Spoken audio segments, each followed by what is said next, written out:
Bonjour à vous, bienvenue à Conversation sur l'arthrite, cannabis médicinal, une solution pour votre douleur. Je suis Isabelle Robillard, spécialiste mission à la Société de l'arthrite du Canada. Merci de vous joindre à nous ce soir. Puisque nous nous réunissons pour cet événement à partir de nombreux endroits, je tiens à souligner que le territoire sur lequel je me trouve est le territoire traditionnel des peuples Kanyen-Kahaka, Mohawk Nation, et Haudenosaunee. Je suis reconnaissante d'avoir la possibilité de travailler et de vivre sur ce territoire avec des gens de toutes les cultures, identités et origines. Puissions-nous ensemble bâtir une communauté fondée sur l'équité, la diversité et l'accès à la santé pour tous. Ce soir, nous recevons Edeltraud Kroger, chercheur d'établissement au Centre d'excellence sur le vieillissement du Québec, le CIUS de la capitale nationale, et professeur associé à l'Université Laval. De plus, tout de suite après le webinaire, vous aurez l'occasion de rejoindre l'infirmière Laura et la coordonnatrice Alexia de Santé Cannabis à leur kiosque d'information virtuelle afin d'obtenir des réponses aux questions auxquelles nous n'aurons pas pu répondre. Mes collègues vous indiqueront le lien pour vous joindre à ce kiosque dans le clavardage et nous aurons aussi une diapositive qui vous indiquera le lien du webinaire. Vous aurez droit à un véritable programme double ce soir. Alors, quelques conseils techniques pour débuter. Le webinaire est toujours plus facile à visionner sur un ordinateur portable ou de bureau. Si vous éprouvez des difficultés, veuillez envoyer un courriel à question@arthrite.ca. Pour adresser votre question à notre invité, cliquez sur Questions-réponses au bas de l'écran. Nous essaierons de répondre au plus de questions possibles à la fin de la présentation. Vous pouvez cliquer sur Converser, qui se situe aussi au bas de l'écran, pour échanger avec d'autres participants et avec les modératrices de la Société de l'arthrite du Canada. Pour quitter la boîte de questions ou de clavardage, cliquez sur l'icône rouge dans le coin gauche de la fenêtre. Le webinaire est enregistré et nous vous ferons parvenir un lien vers l'enregistrement et les diapositives qui seront présentées ce soir dans les prochains jours. Je tiens à remercier notre partenaire exclusif de présentation, Santé Cannabis, Pfizer, ainsi que nos autres commanditaires de la série de webinaires Conversations sur l'arthrite.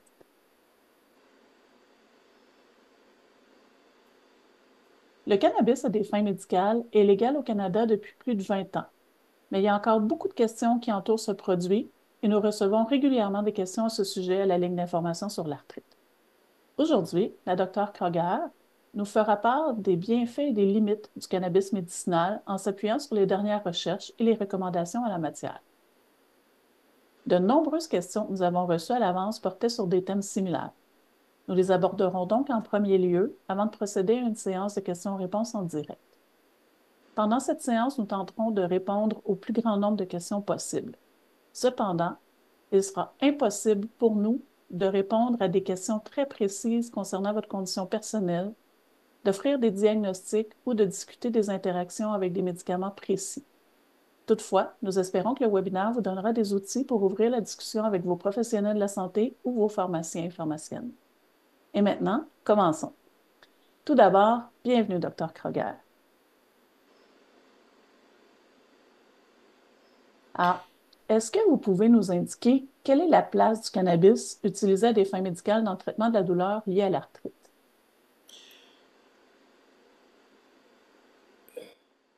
Je veux bien, mais je peux pas bouger les diapos. Ah, je vais la bouger pour vous. Ils disent que c'est muté là. Bon, Ah, alors, merci beaucoup pour l'accueil.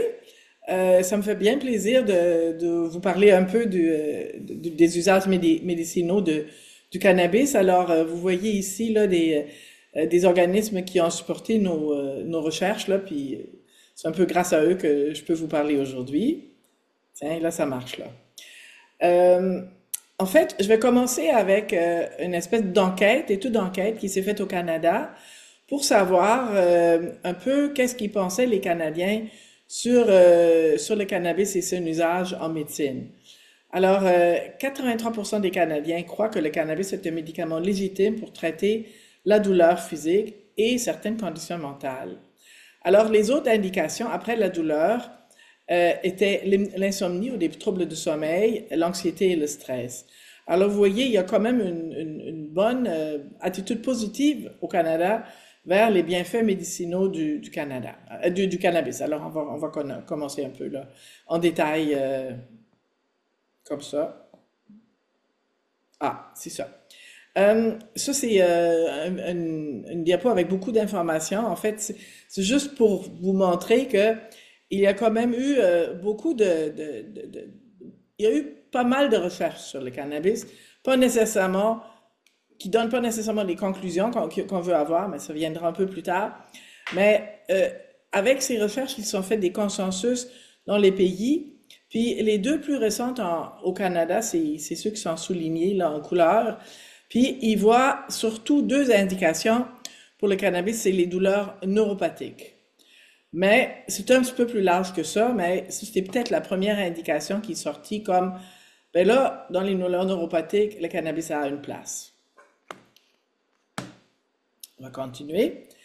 Alors, un peu en lien avec ces travaux de revue systématique-là, il y a eu là, des lignes directrices pour la prescription des cannabinoïdes. En fait, les cannabinoïdes, c'est les molécules qui ont un effet à l'intérieur de la plante du cannabis. Alors, ces cannabinoïdes-là, qu'est-ce qu'on prescrit dans les soins de première ligne? Alors, ça date de 2018, c'est la revue des médecins de famille du Canada. Puis là, ben, voyez-vous, on compare l'effet des cannabinoïdes, alors des molécules dans le cannabis, avec le placebo, comme on fait quand on teste un nouveau médicament. Puis, on voit que la réduction de la douleur chronique est de 39% avec le cannabis, puis de 30% avec un placebo. Alors, la différence n'est pas énorme, vous voyez là. Puis, le grade, là, ça veut dire c'est la qualité de l'étude ou la confiance qu'on a dans les conclusions de l'étude, puis pas vrai bon, c'est très bon. Alors, d'emblée, on a affaire à un bassin de recherche qui a fourni des évidences d'une qualité très, très moyenne, puis que les différences ou l'efficacité du cannabis qui a été testé, qui a été mis en évidence, c'est pas énorme, là. Alors, c'est 30% contre 39%, 30% contre 38% pour la douleur neuropathique et 23 contre 30% pour les douleurs en soins palliatifs. Ça, c'est une autre des indications, là. Ça vous intéresse probablement un peu moins ce soir, mais c'est une autre des indications pour lesquelles le cannabis peut être utilisé. Alors, je vous ai écrit là-dessus que c'est une réduction modeste de symptômes de douleur et de certaines mesures secondaires à un niveau d'évidence faible. Bon, alors c'est un peu ça la base là, avec laquelle on a encore à faire aujourd'hui. On peut le détailler plus. Alors, la revue que je vous ai montré, dont je vous ai montré les conclusions tout à l'heure, là, elle est similaire d'ailleurs à des choses qui ont été publiées aux États-Unis, là, dans le Journal of the American Medical Association en 2015, là. Alors, pour les médecins de famille, développés avec des professionnels qui représentent les milieux canadiens, et on a essayé d'éviter tous les conflits d'intérêts financiers quand on a fait ces recommandations-là. Puis là, comme je vous ai dit, le bassin d'études qu'on a, c'est un bon nombre d'études, mais la qualité est pas très bonne. Puis il y a bien des raisons pourquoi la qualité est pas fantastique. Puis c'est un petit peu dans l'élément qu'on étudie. Le cannabis, c'est pas tout à fait clair ce que c'est qu'on donne, c'est pas comme une pilule. Puis la douleur, c'est un phénomène, mais vous le savez peut-être encore mieux que moi, c'est un phénomène assez complexe, là. Alors, c'est pas comme la tension artérielle, là. C'est facile à mesurer. La douleur, c'est beaucoup plus facile à mesurer, puis ça fluctue, puis bon, il y a beaucoup d'éléments qui l'influencent. Alors, ça, c'est deux choses qui font en sorte que c'est pas facile de faire des études là-dessus. Puis aussi, il y avait souvent un accès difficile aux produits de cannabis pour faire de la recherche, parce que c'était des produits contrôlés, longtemps des produits illégaux. Alors tout ça explique un peu qu'on n'a pas les études qu'on aimerait avoir, alors l'évidence est basse. Et avec ça, ben, on a les indications de la douleur neuropathique, des douleurs palliatives non soulagées, y compris les nausées et vomissements. On a la spasticité reliée à la sclérose en plaques ou les blessures de la colonne. Et c'est à peu près toutes les indications qui sont comme autorisées, qui sont comme claires pour les médecins de famille ou les spécialistes de la douleur. Puis, il faut dire que des effets indésirables peuvent être quand même plus importants que les bénéfices pour certains utilisateurs. La sécurité à long terme, c'est peu étudié. Puis, on recommande d'emblée de ne jamais utiliser le cannabis médical comme la première approche. C'est selon les règles d'art, c'est une approche qu'on va considérer quand on n'arrive pas avec les médicaments et les traitements alternatifs qu'on connaît déjà, puis qu'on en a mieux étudié. Mais bon. Alors, il y a deux produits qui sont sur le marché canadien comme médicaments. C'est le Nabilon sous la marque Cesamed, c'est les Naboximol sous la marque Sativex. Sativex, c'est un mélange de THC et de CBD, alors tétrahydrocannabidiol et cannabidiol. Et c'est des extraits de plantes. Puis ça, c'est euh, accepté ou ça a été mis sur le marché au Canada comme un vrai médicament. Même chose pour le Cesamed qui contient du Nabilon, ce qui est un peu un analogue synthétique de tétrahydrocannabidiol. Bon, alors, normalement, on devrait commencer avec ça parce que quand c'est un médicament, c'est beaucoup plus contrôlé que quand c'est un produit à base de plantes qu'on a acheté chez un autre producteur. Puis, ben, c'est vraiment important de faire ça en discussion avec les professionnels de la santé en ce qui concerne les bénéfices et les effets indésirables. Là, le traitement, là, lui, là, il devrait être en haut. Je suis désolée. C'est un petit problème. Alors, on revient avec ça, l'algorithme de prescription, les douleurs neuropathiques, les douleurs en soins palliatifs, les nausées et vomissements, la spasticité, et comme on a dit, pas en première ligne, mais après des essais de plusieurs médicaments.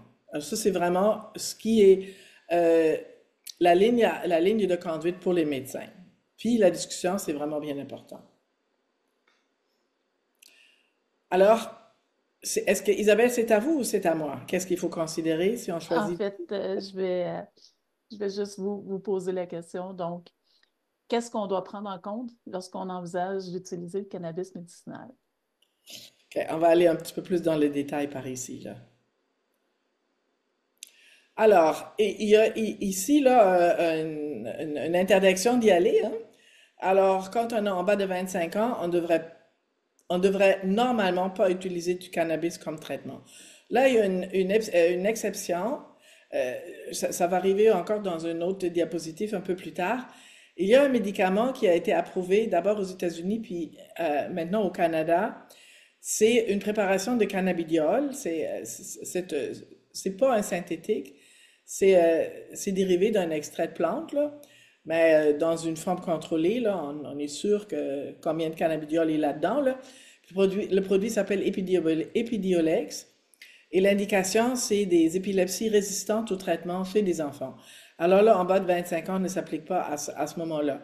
Comme on parlait ici, surtout de douleur, ben, je vous le mentionne, mais c'est évidemment pas un traitement de la douleur, là.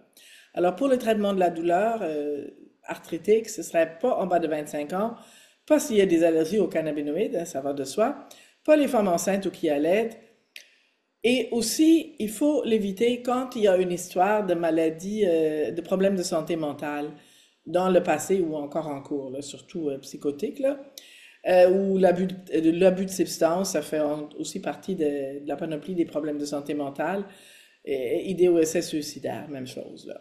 Alors ça c'est vraiment des contre-indications claires et fermes. Puis après ça, là, les points qui suivent, c'est des cas où il faut vraiment y aller avec prudence. Alors, les personnes aînées, c'est un grand groupe, là, les personnes aînées. Moi, j'en fais partie, là. Euh, c'est, dans le vieillissement, la physiologie de notre corps change et la rapidité avec notre corps métabolise les médicaments peut diminuer. Alors, il faut être conscient que quand on vieillit, ou et plus qu'on vieillit, on peut devenir plus vulnérable à toutes sortes de substances. C'est vrai aussi pour les médicaments. Ça peut concerner aussi la fonction rénale, la fonction hépatique. Alors, on est plus prudent, hein. On en parle avec quelqu'un de notre clinique médicale qui peut un peu juger de notre métabolisme, de dire, oh non, chez vous, vous n'êtes pas vous n'êtes pas vulnérable à ce niveau-là, il n'y a pas de problème, ou bien, ah non, on vous avait diagnostiqué telle et telle chose, alors on est plus prudent. Encore une chose, la santé mentale instable, comme on vient de le dire, là. Histoire de maladies cardiovasculaires ou pulmonaires modérées ou sévères, ça aussi, ça invite beaucoup à la prudence. Puis, quand on travaille, puis on a besoin d'être très alerte pendant notre travail. Les gens qui conduisent des machines, les gens qui conduisent, mettons, un autobus scolaire, qui conduisent un taxi, ça peut être, ça peut ne pas marcher, là. Alors, dans ce temps-là, ben, on fait des essais chez nous, là, un dimanche, puis on voit. Puis si on est moins alerte qu'on devrait l'être, ben, ça marche. C'est pas une possibilité, en tout cas pas le jour, là. Puis aussi, faut être très prudent si on prend des médicaments sédatifs ou hypnotiques, des médicaments pour dormir en même temps, ou encore des médicaments pour un problème de santé mentale qui sont psychoactifs. Alors ça aussi, il faut être très prudent dans ce temps-là. Là. Ça peut être des contre-indications relatives. Là. Parfait. Merci beaucoup pour tous ces renseignements-là. Euh, Comment est-ce qu'on peut savoir quel est le meilleur mode ou la meilleure dose de cannabis pour soi? C'est une excellente question.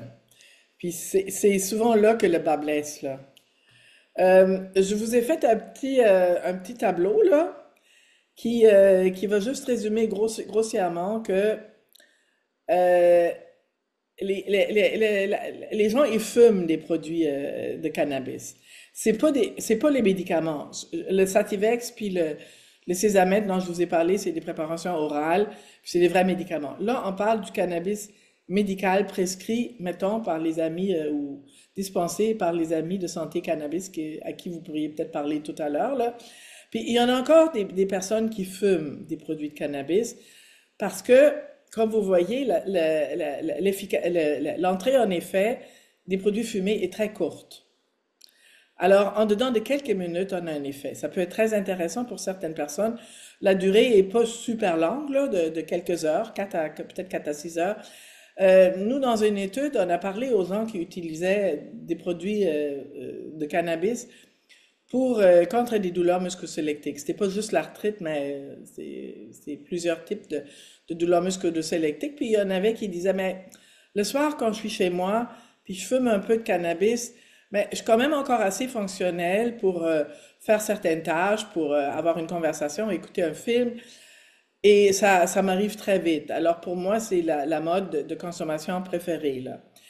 Mais c'est clair que vous n'allez pas trouver de médecin qui va vous recommander ça, parce qu'on ne peut pas recommander le fait de fumer une substance quelconque à cause des effets indésirables qui vont arriver sur le système respiratoire. On est vraiment dans le terrain de l'automédication à ce niveau-là. Mais il y a des gens qui disent, pour moi, ça fait une différence.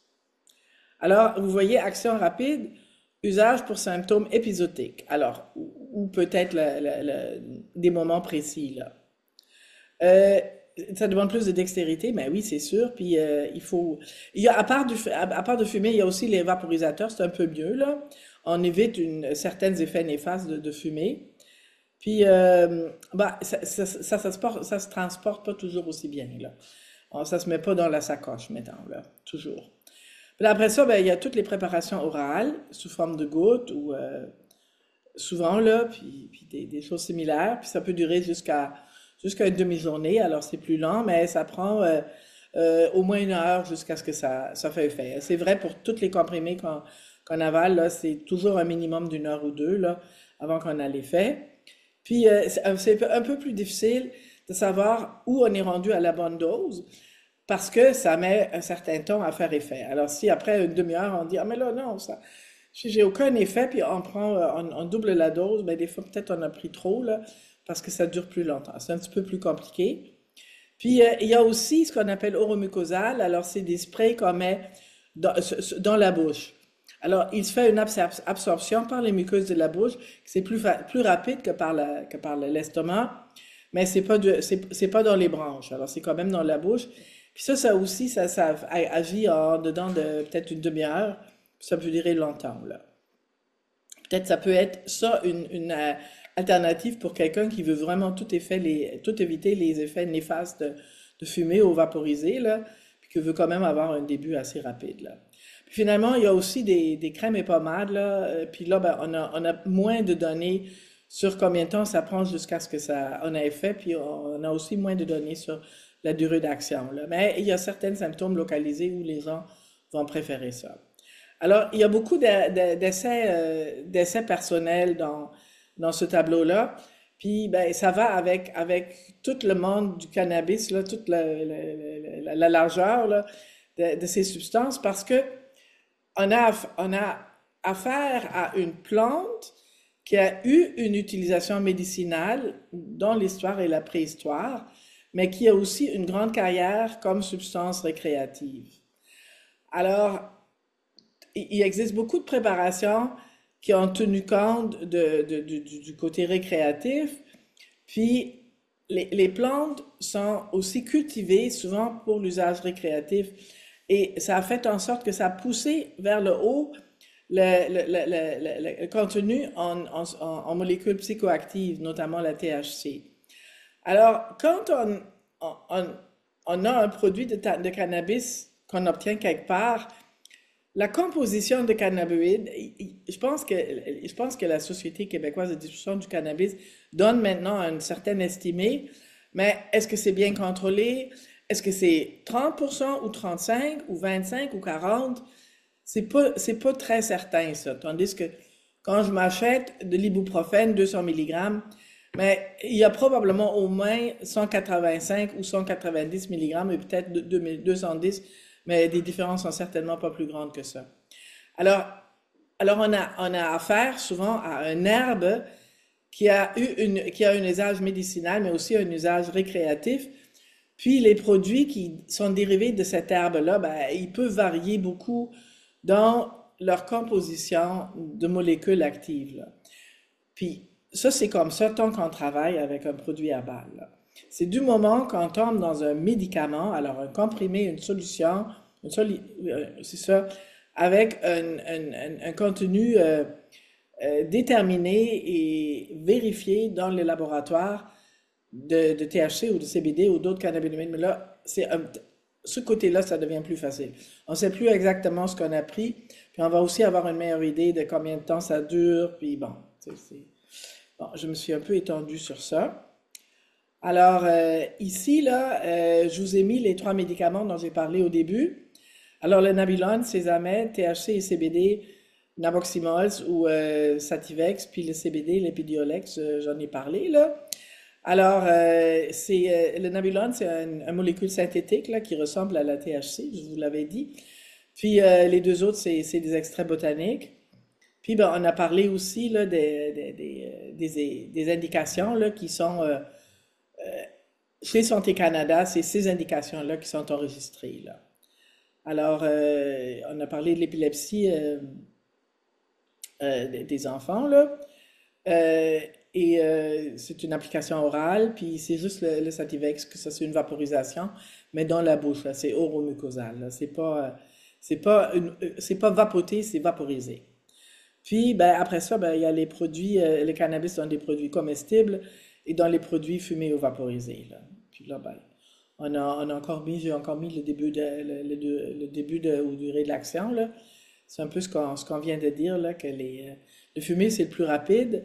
L'oral, ben, si c'est vaporisé dans la bouche, c'est peut-être une demi-heure, sinon ça prend plus de temps, là. Puis la durée d'action, ben, c'est un peu plus long aussi. Alors, on continue avec d'autres produits principaux, là.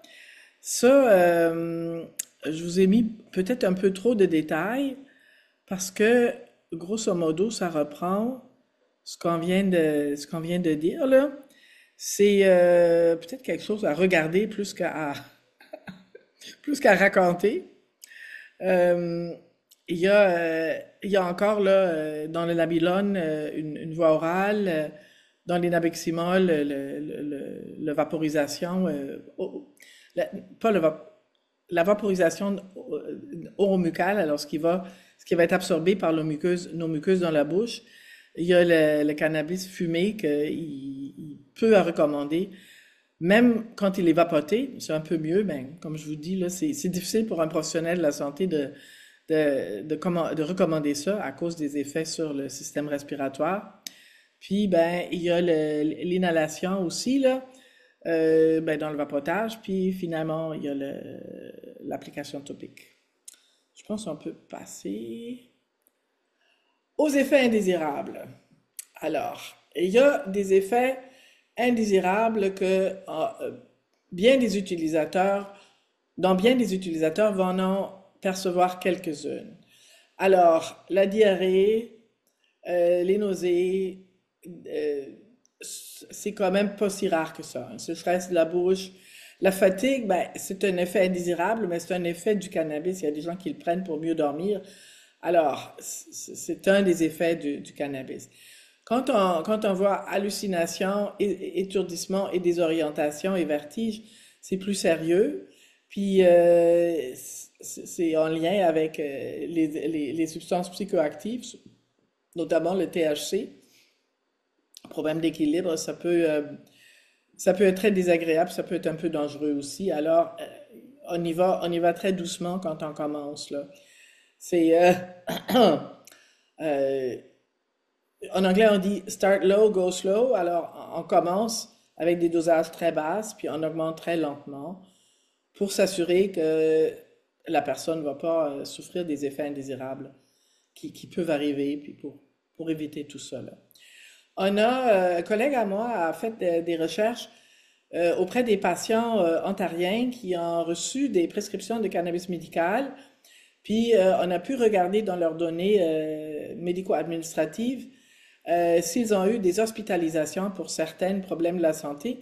Puis ils s'est rendu compte qu'il y a eu une augmentation de risque cardiaque, alors des hospitalisations pour des AVC ou des syndromes coronariens, une augmentation d'admission pour des problèmes de santé mentale, notamment des psychoses et des dépressions, puis une augmentation de risque de crise épileptique. Ça a été utilisé, ça a été observé en Europe là, dans un système de pharmacovigilance. Alors, c'est une augmentation de risque, ça veut dire qu'il y a eu plus de gens qui ont pris du cannabis médical, qui ont eu une hospitalisation pour ça que des gens assez comparables qui n'ont pas pris du cannabis médical. Alors, et à part des effets indésirables comme à court terme, là, qu'on perçoit nous-mêmes, là, une exposition à ce type de médicaments ou de produits médicaux, disons-le comme ça, là, peut aussi augmenter notre risque pour des effets sur la santé qui sont plus graves, là, puis qui arrivent à plus long terme. Alors, des liens comme ça sont vrais pour d'autres substances aussi, là.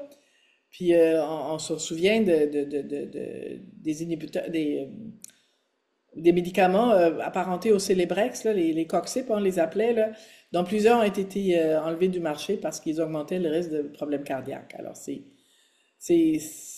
une molécule a un effet médical, d'habitude, elle a aussi des effets qu'on ne veut pas, les fameux effets indésirables. Alors ça, c'est pour vous donner un petit avertissement sur les effets indésirables à court et à long terme. Isabelle. Alors, on a vu que le choix de consommer ou non du cannabis, c'est pas banal. Alors, est-ce que vous suggérez d'en discuter avec son médecin ou avec un autre professionnel de la santé? Isabelle, c'est une excellente question.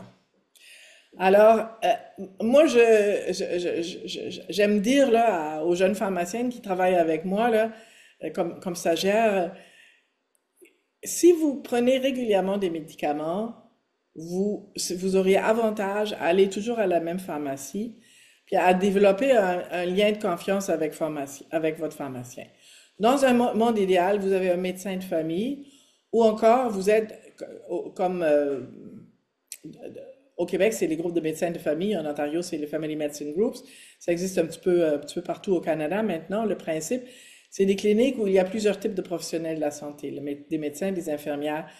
Cette équipe-là, là, votre médecin, votre pharmacien, surtout si on a un problème chronique, puis on prend des médicaments à une base chronique, c'est essentiel de développer une relation de confiance et une relation à long terme avec ces professionnels. Puis, si on a envie d'essayer quelque chose de nouveau, il faudrait leur en parler. Puis, comme vous avez vu, le cannabis peut avoir des effets indésirables vraiment sérieux. Alors, vous avez vraiment avantage à discuter de tout ça avec, là, je vais le dire comme ça, vos professionnels de la santé. Je viens de les détailler un peu, là. Alors, à ça s'ajoute ce que j'ai écrit là, euh, si on prend plusieurs médicaments de façon chronique, une fois par année, ça vaudrait la peine de parler à notre équipe de professionnels, à quelqu'un de notre équipe, puis leur dire, moi je prends tout ça depuis plusieurs années, j'ai-tu encore besoin de tout ça? Est-ce que c'est toujours indiqué tout ce que je prends? Puis des fois, peut-être, plusieurs personnes ont passé tout droit, n'ont pas pensé à évaluer la possibilité d'enlever un médicament, de déprescrire un médicament, c'est ça le terme qu'on a choisi. Puis, si on fait ça, ben c'est clair que si on veut ajouter quelque chose, il faut en parler aussi, là. Alors, on fait évaluer notre régime médicamenteux une fois par année, des fois aussi plus fréquemment si on commence des nouvelles choses. Si notre santé change, évidemment, faut en parler. Si on a si on prend des médicaments puis ils font plus effet, ben là, il faut en parler aussi, là. Puis si vous avez un nouveau symptôme que vous n'aviez pas avant, ce symptôme pourrait peut-être être un effet indésirable d'un médicament que vous prenez. Alors, ça vaut vraiment la peine de jeter un regard critique sur ce qu'on prend, pourquoi qu'on le prend, s'il y a des changements dans nous, dans l'efficacité du médicament, dans des effets indésirables potentiels. Ça, c'est un message que je trouve important. Puis, si vous voulez prendre un produit, puis en fait, c'est pas juste le cannabis. Si vous voulez prendre une tisane médicinale, un supplément, un peu médicinal, là, même des hautes doses de vitamines, là, des fois, ça vaut la peine d'en parler à notre équipe de soins, là. Il y a des médicaments qui sont, des vitamines qui sont recommandées, comme les fameuses 400 unités internationales de vitamine D, là, surtout dans nos beaux hivers canadiens où on met pas trop le nez dehors, là. Mais tout ce qui dépasse, qui déjà a été recommandé, ça vaudrait la peine d'en parler à notre équipe, là, à nos professionnels de la santé. Alors, autant plus pour le cannabis. Isabelle. C'est un très bon conseil. Je ne sais pas ce qu'en pensent nos participants, là, mais c'est quelque chose que je ne fais pas non plus et que je me promets de faire dorénavant, de revoir là, toute ma médication. Alors, on arrive à ma question préférée. Qu'est-ce qui vous enthousiasme dans les recherches actuelles sur le cannabis médical et l'arthrite? Alors, il y a beaucoup de questions non répondues, hein, comme je disais, là. Euh, L'efficacité, là, on aimerait ça, là, vérifier l'efficacité et la sécurité du THC ou du CBD ou des deux contre des symptômes spécifiques. Vérifier par ce qu'on appelle un essai clinique solide, là, un essai clinique à double insu.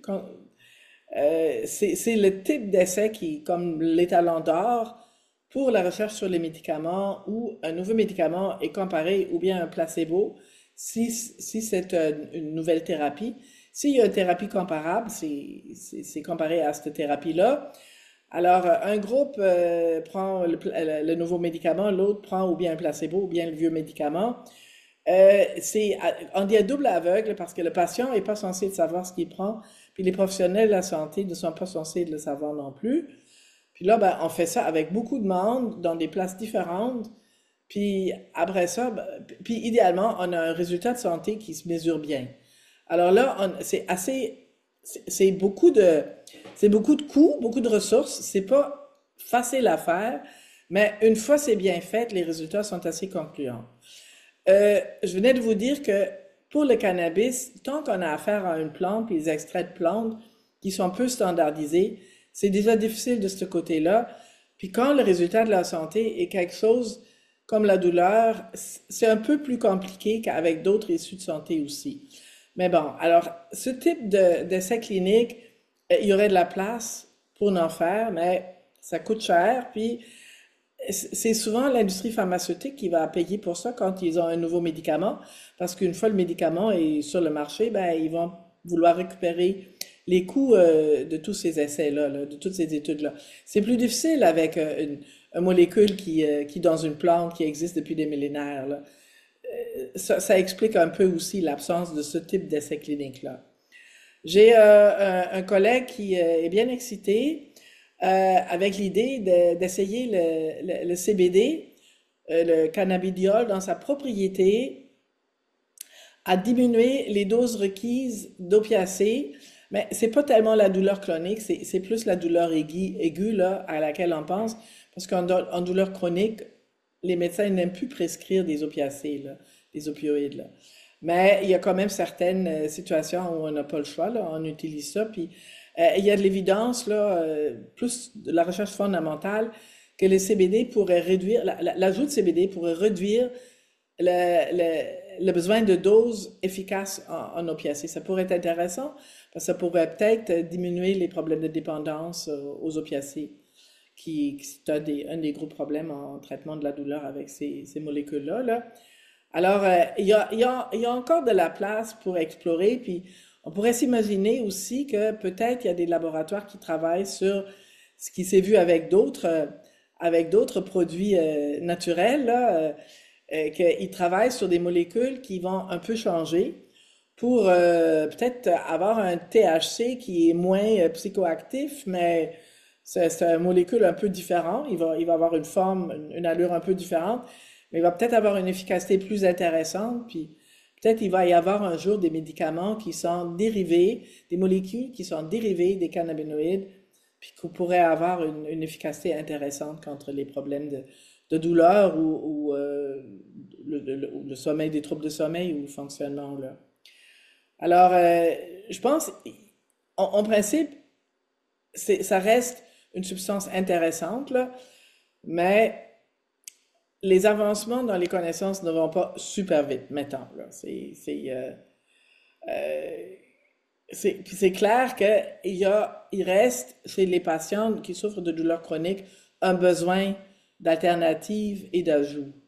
Alors le besoin est là, il y a peut-être un potentiel, mais en ce jour, c'est clair de se prononcer de façon très évidente, là. C'est difficile de, de dire, d'avoir une conclusion ferme, c'est ça que je veux dire, là. Alors, là, moi, j'ai mis sur le diapo quels sont les besoins d'information de ces groupes pour arriver ensemble à une décision éclairée. C'est ça qu'on veut de nos jours, que le patient et le médecin discutent des options de traitement pour arriver à une décision éclairée ensemble. Alors, là, je vous ai mis une page web d'une collègue à l'Université Laval qui gère la chaire de recherche sur la gestion de la douleur chronique. C'est une anesthésiste, Dr. Anne-Marie Pinard. Puis, c'est la page d'accueil de son site web, là, ben, du site web de la chaire, qui s'appelle Gérer ma douleur. Il y a beaucoup de ressources là-dedans. Il y a aussi, en ce qui concerne le cannabis, il y a là-dessus un outil de décision partagée qu'on a créé justement sur l'usage du cannabis contre la douleur. Je vais à peu près des décisions, des informations vont ressembler à ce que je vous ai donné là, mais c'est du travail là, s'occuper, gérer sa douleur, c'est ça qu'on constate là. C'est beaucoup d'occupation, puis c'est pas facile. Alors je vous laisse sur ce constat de manque de facilité. J'aurais mieux aimé vous dire, ah, faites ci, faites ça, ça va bien aller. Mais c'est vraiment pas facile avec le cannabis de dire ça va marcher pour telle et telle personne. L'espoir est toujours permis. Merci beaucoup pour toutes ces informations, Dr. Kroger. Je veux aussi indiquer à tout le monde que le lien vers le site Gérer ma douleur a été ajouté aux ressources que vous allez recevoir la semaine prochaine dans le courriel de suivi. Donc, avant de conclure, est-ce que vous avez un dernier mot ou un conseil à partager avec les gens qui sont avec nous ce soir?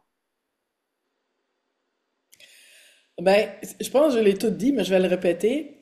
La Société des alcools du Québec recommande un usage avec modération.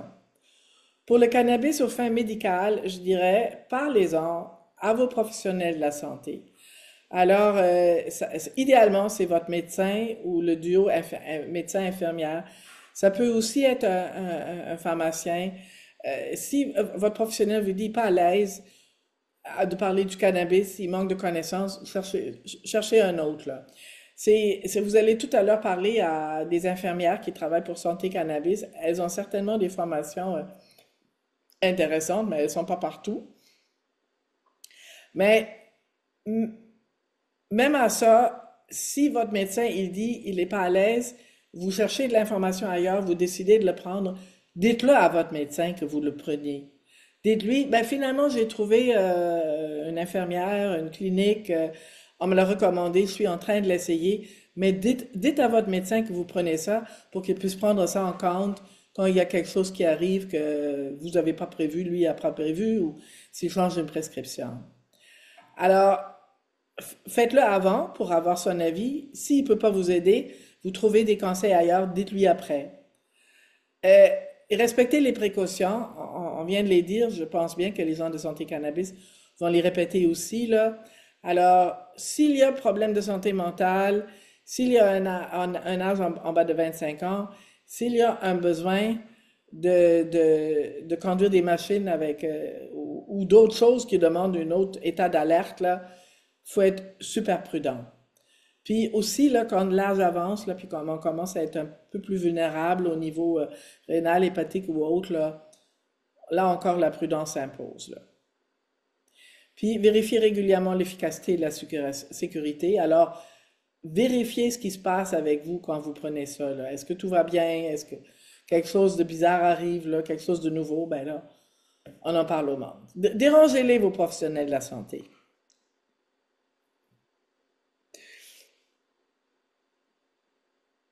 J'adore cette dernière phrase-là. Alors, un grand merci pour cette présentation si utile.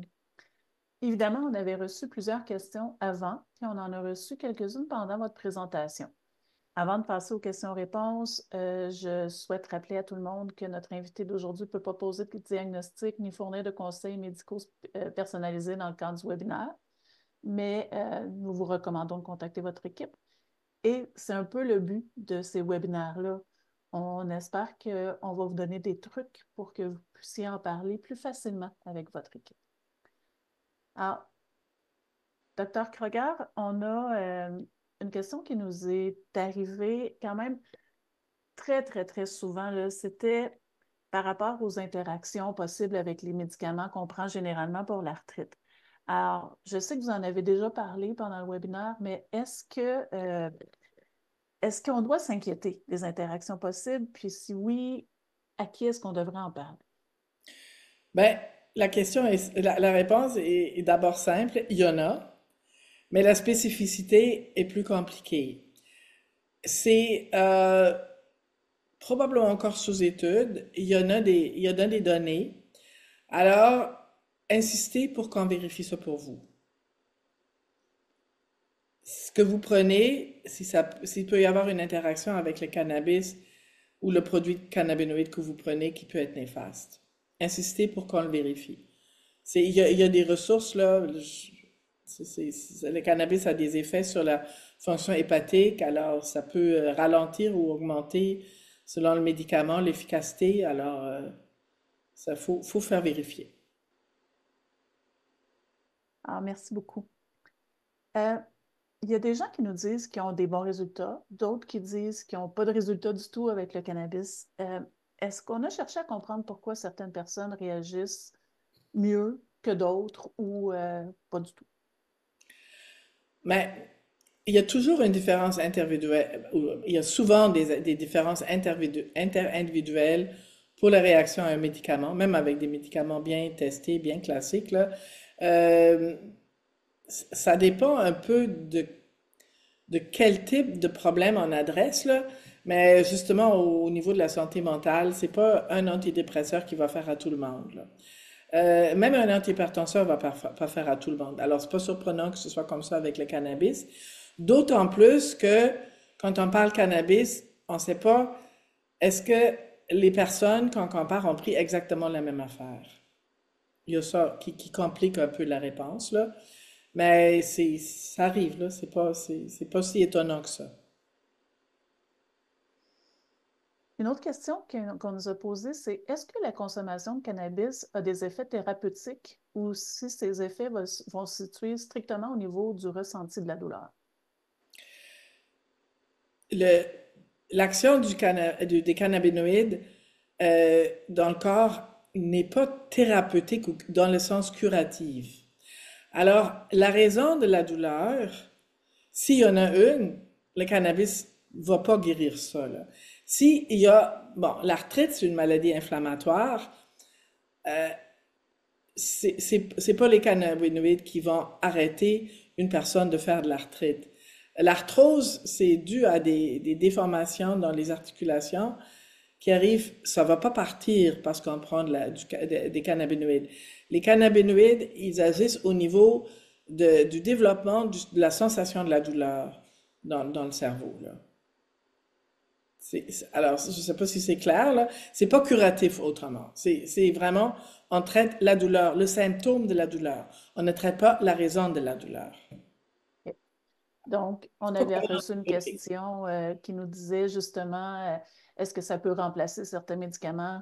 Votre réponse est non, là. Ça va nous aider à gérer la douleur. Ben, ça peut remplacer un autre antidouleur, OK, mais pas un médicament qui est censé de traiter la raison de la douleur. parfait. Euh, Est-ce qu'il y a un meilleur moment pour prendre le CBD? Le CBD a peu d'effets psychoactifs, alors il est probablement plus possible de le prendre tout au long de la journée. Tandis que le THC, qui est plus psychoactif, on ne devrait pas le prendre le jour quand on a besoin d'être alerte. Est-ce que vous pouvez refaire très rapidement là, une petite explication de la différence entre les deux ou dans quel type de produit on va les retrouver?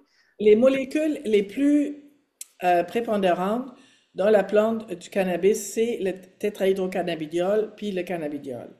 Le tétrahydrocannabidiol est une substance psychoactive. C'est elle qui crée ce que les gens cherchent quand ils prennent du cannabis récréatif. Puis le CBD a beaucoup moins ce côté psychoactif, mais a un effet sur la douleur aussi. Alors, les nabiximols, c'est une combinaison à peu près 50-50 des deux. L'épidiolex, qui était indiqué pour le médicalement indiqué pour certains types d'épilepsie, c'est juste du cannabidiol. Il y a des produits de plantes qu'on peut acheter, mettons, à la Société de distribution du cannabis du Québec, Société québécoise de distribution du cannabis. J'en doute qu'il y a des produits qui contiennent juste du CBD ou juste du THC. Ça va être, peut-être les proportions vont changer un peu, là. Il va y avoir des produits plus THC ou des produits plus CBD, là. Mais il n'y en a pas de médicaments sur le marché de CBD qui c'est juste du CBD. C'est juste l'Epidiolex qui prescrit contre l'épilepsie, là. Alors, il faut faire la distinction entre un médicament qui est approuvé par Santé Canada avec des indications précises, puis là, c'est juste le Sativex qui est indiqué contre certains types de douleurs. Ou tout le marché des produits de cannabis qui ne sont pas homologués comme médicaments, sont homologués comme des produits naturels. Puis là, ben, les combinaisons, ils vont être indiqués sur les produits, puis on espère qu'on peut se fier là-dessus. Est-ce que c'est mieux, là? Oui, ben merci beaucoup. Euh, je sais que vous avez travaillé à l'élaboration en fait, du questionnaire là, pour qu'on puisse discuter avec notre médecin puis prendre une décision éclairée avec notre médecin. Est-ce que vous pouvez, est-ce qu'il y a des critères, euh, des choses qu'on doit analyser dans nos situations particulièrement pour voir si c'est quelque chose qui est pour nous ou pas, le cannabis médical? Ben, en fait, les aides à décision partagée fonctionnent de la façon suivante. En détail, les avantages d'un traitement, en détail, les désavantages d'un traitement. Alors, dans les avantages, on va avoir Ça peut diminuer la spasticité dans la sclérose en plaques, ça peut diminuer la douleur dans différents types d'arthrite, d'arthrose, la musculosélectique. Ça peut, c'est pas une diminution énorme, mais tu sais, on va le dire un peu comme l'évidence nous le dit, on va le mettre comme ça. Puis on va aussi parler des désavantages. Alors, on a parlé tout à l'heure des effets indésirables à court terme, possibilité de risque accru des effets, d'autres effets à long terme. Puis après ça, on va demander aux gens qu'est-ce qui est important pour vous. Puis on va pouvoir choisir. Moi, c'est faut que je suis capable de faire ma soirée sans avoir de la douleur, puis j'ai pas trop, ça m'inquiète pas trop là, si ça peut me causer une petite augmentation de mon risque de problème cardiaque. Puis là, ben finalement, la personne va peut-être dire, ben finalement, si quand je regarde tout ça, pour moi, ça vaut la peine de l'essayer. Puis l'autre, elle va dire, oh non, moi, quelque chose qui peut augmenter mon risque de maladie cardiaque, c'est qu'il y en a tant de ma famille, je veux rien savoir. Comprenez-vous, c'est un outil qui fonctionne un peu comme ça. Ben, parfait. Puis je répète, il y a on va faire le lien, mais je pense que c'est très, très important justement d'en discuter. Vous avez parlé tantôt de la SQDC. J'imagine que souvent les gens nous disent, est-ce que ça vaut vraiment la peine de prendre du cannabis médicinal plutôt que d'aller juste en chercher à la SQDC? Écoutez, le statut des producteurs comme Santé Cannabis est un peu ambigu. Ils font pas partie de notre système de santé, mais ils sont pas non plus des entreprises dédiées à l'usage récréatif du cannabis. Ils engagent des professionnels de la santé.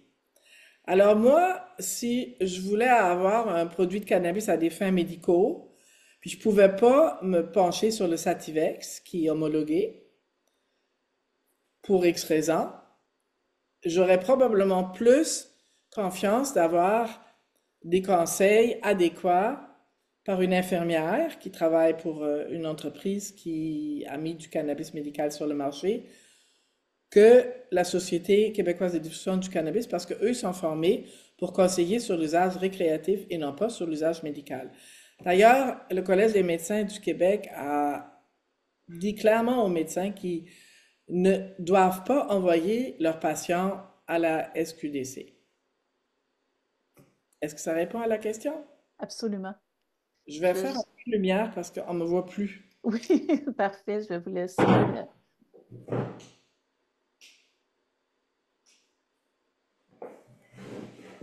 Bon, je suis revenu. Oui, c'est parfait, c'est beaucoup mieux. Euh, on est à l'heure, hein, où est-ce qu'on on change l'heure et que le soleil se couche. Euh, Est-ce que j'essaie de regarder rapidement, donc, s'il y a des questions qui ont été ajoutées. Euh, Est-ce que vous savez, puis là, on sort un peu du cadre, mais est-ce qu'il y a des effets dépresseurs qui ont été reconnus à l'usage du cannabis médical? Il y a beaucoup de recherches sur les effets sur la santé mentale, beaucoup aussi en lien avec l'usage récréatif par les jeunes, hein, les adolescents, là. Puis, si on a des doutes sur sur notre santé mentale, si on se considère fragile, je pense qu'il faut être doublement prudent. Mais c'était un des trucs de prudence, là, problème de santé mentale.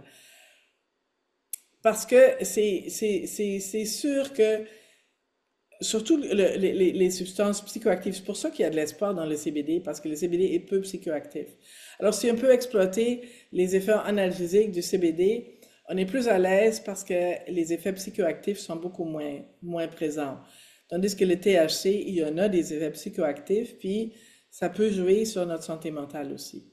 Alors, si on se croit fragile à ce niveau-là, on devrait être doublement prudent.